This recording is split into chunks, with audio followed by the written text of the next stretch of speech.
Hey there, I'm Mo, and this is Garden Presents.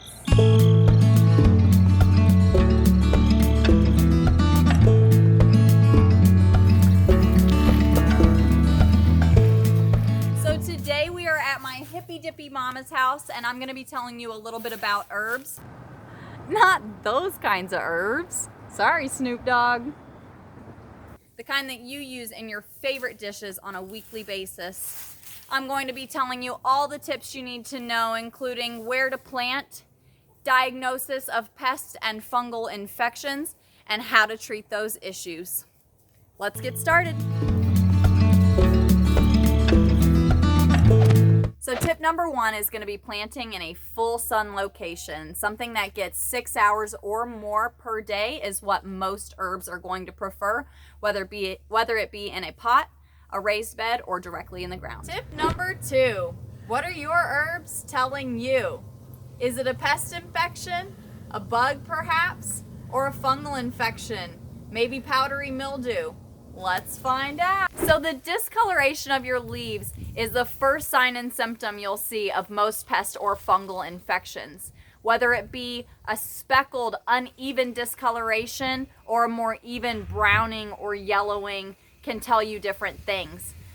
Pests like aphids, spider mites, scale, mealybug, and more will often leave an uneven or speckled discoloration on the foliage. That's because they're actually sucking the chlorophyll out of the leaf in those areas.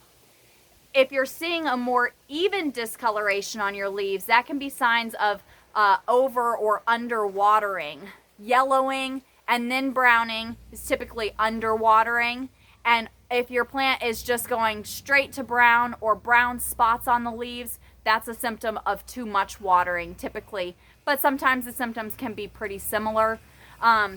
Also, with spider mites, you'll notice webbing in and around the leaf petioles and inside of the base of your herbs. It's kind of hard to look for. And then also, you can see a lot of times nutrient deficiencies will present in a discolored foliage. But a lot of times you'll see the vein remain a dark green while the rest of the leaf sort of yellows. So it's a completely different look. Tip number 3, knowing your treatment options. There are a ton of products on the market nowadays, but we're just going to touch on a few this afternoon.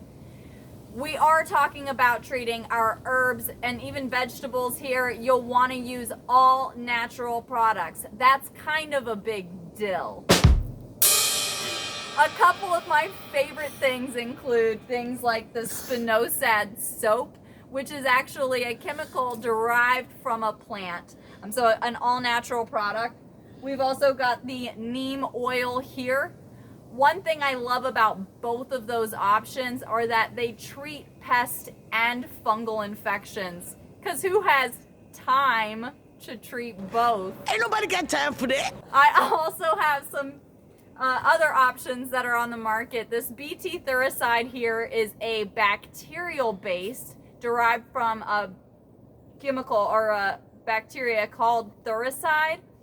So this is actually going to colonize bacteria and keep chewing pests away from your herbs. I also have a few other favorites that I don't have here with me today. Things like our Revitalize fungicide is another bacterial-based option that you can use.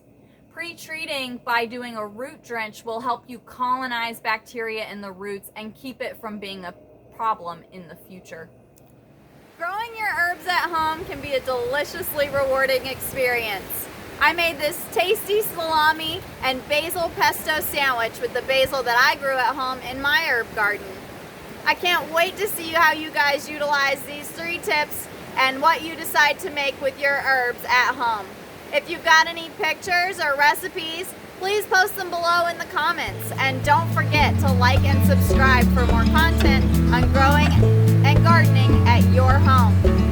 This has been Mo at Garden Presents, and I hope you guys have an awesome day.